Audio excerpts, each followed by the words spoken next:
What is up, dudes and dudettes? Today, my goal is to inform everyone on the effects of an excessive amount of gaming can have on the body and how they can help themselves by doing simple activities at home. And some of us may have done this before, but if you're sitting at home and you're just sitting for a while, you might have taken some time to, stand up, walk around for a couple minutes, back and forth, maybe up and down the stairs. And once you sit back down, you notice a complete change in your energy, most of us. That's because we have our blood flowing, our heart is pumping. And that's what my topic is today. And this is what the new wave of chronic gaming can do. It can lead to a lot of health issues. And I want to speak on that and give some pointers on how to help it. And the reason I can speak on this topic is because I too am somewhat of a chronic gamer. I don't play as much as most people do, but when I do have free time, I like the game. And I have experienced a lot of these problems, and I've tried some of these solutions, and I've applied them to my life. And from personal experience, I can say that they've worked. And with what is happening in the world right now, it is very hard for people to stay active and healthy.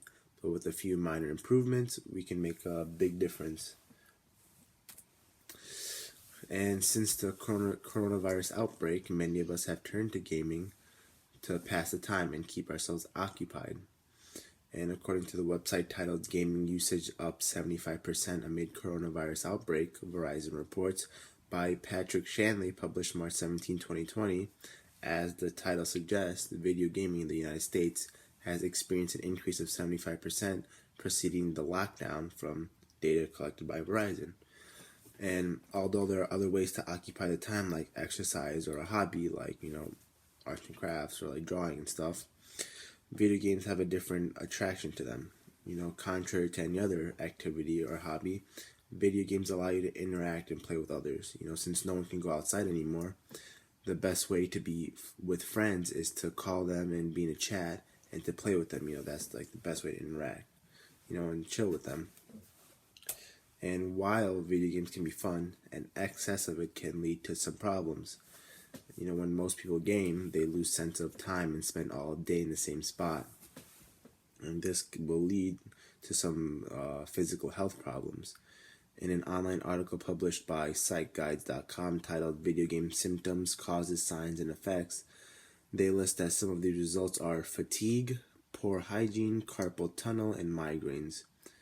And, if you're experiencing any of these right now, you might see them as minor and maybe like a big issue right now, not anything to focus on, but over time they will build up and lead to some serious problems, And as they build, they can go from minor to major, like some major health issues like heart disease. In another website titled Video Games Can Play Havoc with Kids' Joints by Jennifer Thomas, published October 17th, each additional hour of use increased the likelihood of experiencing pain by 50%, according to study. And in another article titled What is Nintendo Neck, written by Dr. Brian Bartholomew, he states that an increased angle, like forward angle, of 15 degrees can add almost 27 pounds to the head. So that's increasing the weight of your head by 27 pounds just by tilting 15 degrees forward. And initially when people play, they don't think much of it, right? They don't seem like they apply to you because, you start off with a nice posture. But we all know after gaming, we start to hunch over and lean our heads into focus and to zone in. And after the game ends, we realize that we've hunched over and we strain ourselves. But we can feel that strain in our necks. And after hours of using a controller, we can also feel our hands, get kind of stiff and tight. Over time, these things will add up and go from something minor to something major. And it may seem like a tedious process or, something like an annoyance, but the solution for this are quite simple. Most of us don't want to stop playing for too long, right? Because you want to just keep going and going. So here are some solutions that you can do really quick, even while you're playing. When you're playing a game, there's always that time in between the games or the loading screen where you have like a window of opportunity. And according to Samuel Lingle, in an article published on December 13, 2018, titled 7 Ways to Keep Active and Healthy While Gaming, he states that you only need the time in between games and loading screens to keep your blood flowing and heart at a normal rhythm. When sitting, the heart can drop to worrisome levels. That can cause concern, and getting a tiny bit of exercise can pick it back up to a healthy state. Another option is to stand while you play.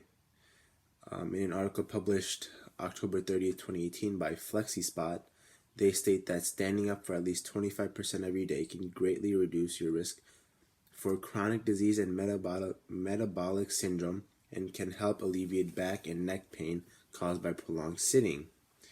This is something that you can do while you are actually gaming, so it's not taking away from your gaming. And in fact, can actually improve your gaming, as it is said and found to increase alertness. So not only are you helping your body, but you're actually helping your gaming. And with all this free time, most people are playing video games, and they're playing a lot of it. And sitting in front of the screen all day is not going to be the most beneficial and most healthy thing for you to do, right? And it can lead to some problems. By incorporating some of these small changes I just listed, and some that you might have known yourself from personal experience, they can make a drastic improvement to your life. Thank you.